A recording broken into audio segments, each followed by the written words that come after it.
안녕하십니까. 저희는 의학의 2의 3, 10조에서 연명의료와 심리적 고통을 발표할 김승민, 김연서, 김재우, 김준혁, 김지수, 김지욱입니다. 목차는 다음과 같습니다. 우선 연명의료의 정의와 연명의료 결정법에 대해 말씀드리겠습니다.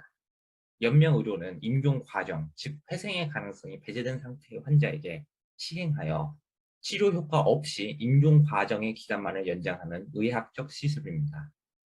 완화의료와 연명의료 과정에 있는 환자의 연명의료의 시행과 중단에서 인간으로의 존엄과 가치를 보호하기 위해 연명의료 결정법이 2017년 8월 4일부터 시행되었습니다.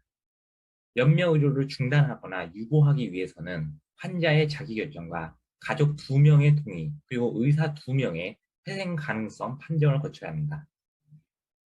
해당 법안이 발의된 배경인 대법원의 판례입니다. 연명의료는 크게 심폐소생술, 혈액투석, 항암제 투여, 인공호흡기의 착용, 체외생명유지술, 수혈, 혈압상승제의 투여 등으로 분류됩니다. 사전연명의료 의향서는 19세 이상 누구나 신분증을 지참하고 보건복지부의 지정을 받은 등록기관을 방문하여 충분한 설명을 들어 작성되고 데이터베이스에 보관되어야 합니다.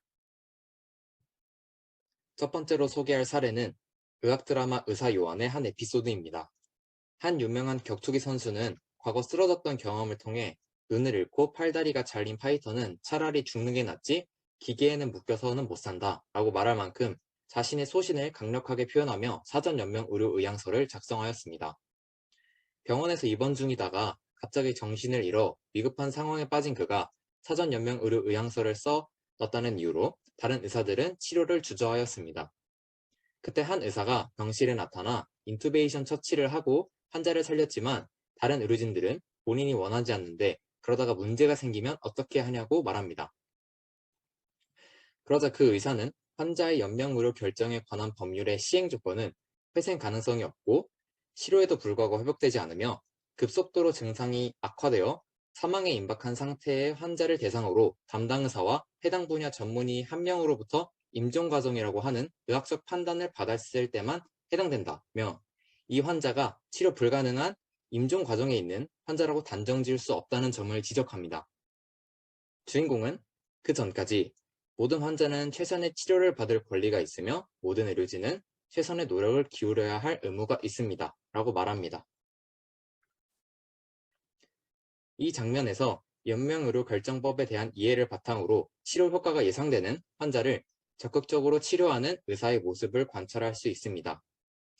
환자 보호자와 의사 사이에 많은 대화를 나누는 장면을 통해 의사는 격투기 선수로서 링 위에 다시 서고 싶은 환자의 마음, 가족에 대한 사랑이라는 환자의 숨은 욕구를 파악했습니다. 환자의 정확한 질환과 몸 상태를 밝히기까지 적극적인 치료를 했으며 격투기 선수는 의사가 환자뿐만이 아니라 가족을 살렸다며 고마워합니다. 두 번째로 유퀴즈에서 방송된 김범덕 교수님의 이야기를 소개하겠습니다. 한 사례를 소개해 주시는데요. 암 진단을 받은 어머니에게 가족들은 최선의 치료를 시도했지만 환자분의 마음은 이와 달랐습니다. 고생 끝에 돌아가신 할머니를 보며 이후에 교수님은 후회를 했다고 합니다. 교수님의 말씀처럼 모두가 환자를 위해 최선을 다하지만 그것이 오히려 환자에게 심리적 고통을 주는 집착이 되기도 합니다. 이 사례에서 환자와 보호자의 고통을 좀 더 정리해 보았습니다.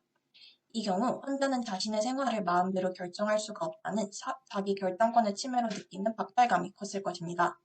동시에 자신의 의견을 따라주지 않는 가족들에게 답답하기도 했을 것입니다.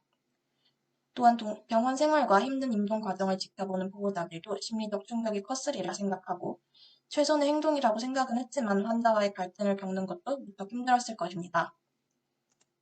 이 상황에서 교수님은 회생 가능성은 없다고 판단을 하셨지만 보호자의 의견에 따라 연명의료를 끝까지 진행했습니다. 하지만 환자가 돌아가신 이후에 계속 그 배경을 되돌아보시며 무엇이 진짜 최선일까를 고민하시는데요. 이렇게 한 사람 한 사람의 환자의 상황을 관찰하고 환자의 욕구와 행복을 위한 방안을 고민하는 것, 또 의사 스스로도 자신의 행위를 계속해서 성찰하고 발전해 나가려는 태도가 본받을 만하다고 생각합니다. 다음으로 악성 림프종을 앓던 30대 여성의 이야기를 전해드리겠습니다. 이 환자는 우즈베키스탄 출신의 결혼 이민 여성이었습니다. 친정 가족들은 모두 타국에 있었고 남편은 경제권을 모두 빼앗고 폭력을 행사하였습니다. 2년 전 처음 악성 림프종을 진단받은 후 항암 치료로 호전된 상태였으나 내원 일주일 전 호흡곤란으로 응급실을 방문하였고 임종기를 진단받았습니다. 이 환자의 심리적 고통을 구성하는 심리적 요인은 젊은 나이에 임종기 선언을 받았다는 절망감, 도움받을 사람이 아무도 없다는 외로움과 좌절감, 그리고 쉽게 자신의 욕구를 표현하고 충족시킬 수 없는 상황 등이 있었습니다. 경제적 요인은 경제권이 전혀 없어 앞으로 남은 삶을 스스로 계획할 수 없다는 것 등이었습니다. 사회적 요인은 본국의 가족을 두고 머나먼 한국에서 죽음을 맞이할 수 있다는 두려움과 가정폭력, 그리고 소수자로서의 고립감 등이 있었습니다. 환자는 처음엔 연명으로 계획 수립을 거부하였으나 사실 치료를 받고 고국의 가족들에게 돌아가고 싶었습니다. 윤리위원회는 효과가 없는 항암제와 심폐소생술을 유보하는 대신 환자가 한국에서 받은 상처를 치유하고 삶을 마무리할 수 있도록 돕기로 했습니다. 이를 위해 고국의 가족을 만날 수 있도록 혈액투석을 통해 시간을 벌고 의료사회복지팀과 호스피스 완화의료팀이 협력하여 환자에게 지지를 제공하기로 했습니다. 그 후 환자는 중환자실에서 언니가 한국에 입국할 때까지 버텼습니다. 어느 정도 회복한 환자는 모든 연명의료를 유보 및 중단하였고 본국의 어머니를 만나고자 퇴원하였습니다. 이 사례에서 의사는 환자의 욕구를 잘 파악하여 삶의 마지막에 이를 충족할 수 있도록 공감적 태도를 훌륭히 발휘하였다고 생각합니다. 이어서 네 번째 사례에 대해 발표하겠습니다. 이번 사례는 다큐 7월 시리즈 중 세상에서 가장 아름다운 입을 통해서 나온 이야기입니다. 사진 속 할머니는 94세의 위암 말기 환자시고 그 앞에 분이 할머니를 맡으신 신신의 간호사입니다.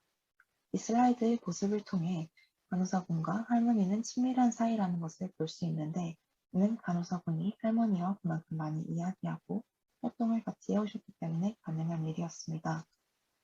이 슬라이드에서 나온 말과 같이 할머니의 하루하루를 소중하게 여기셨기에 어떤 색이나 활동을 좋아하시는지를 기억하고 그런 활동을 조금씩 같이 해나간 것입니다. 이 사례에서 저희는 두 가지를 중점적으로 관찰하였는데 첫 번째는 환자의 고통에 관한 것이었습니다. 이 사례에서 환자인 할머니께서는 몸이 불편하여 자신이 원하는 것을 표현할 수 없고 스스로 욕구를 충족하기 어려운 상태였습니다. 그래서 이러한 심리적 고통을 해소하기 위해서 임종의 순간까지 그래서 함께하며 따뜻함을 나누는 활동들이 필요했을 것이라고 생각했습니다. 그런 점에서 두 번째로 주목했던 의료인인 신신의 간호사님의 행동이 인상적이었던 것 같습니다. 간호사님께서는 할머니를 진짜 가족처럼 대하셨고 할머니께서 행복한 생활을 영위할 수 있도록 도우셨습니다. 이는 의료인으로서 훌륭한 태도라고 생각하였습니다. 마지막으로 연명의료를 대하는 저희 태도와 지향해야 할 행동에 대해서 말씀을 드리겠습니다. 저희가 연명의료를 대하는 태도는 세 가지로 나눌 수 있습니다.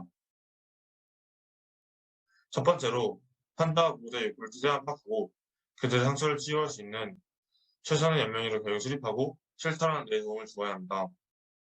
실제로 건강보험공단의 자료에 따르면 오직 16.3%의 노인 인구가 의료기관에서 사망하기를 원하지만 통계청의 자료에 따르면 노인 인구 중에 74.9%가 병원에서 사망한다고 합니다.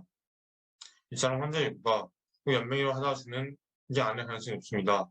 그렇기에 역지사지의 태도로 환자의 욕구를 파악하고 그들의 임종 전에 원하는 것들을 이룰 수 있도록 도움을 주어야 합니다.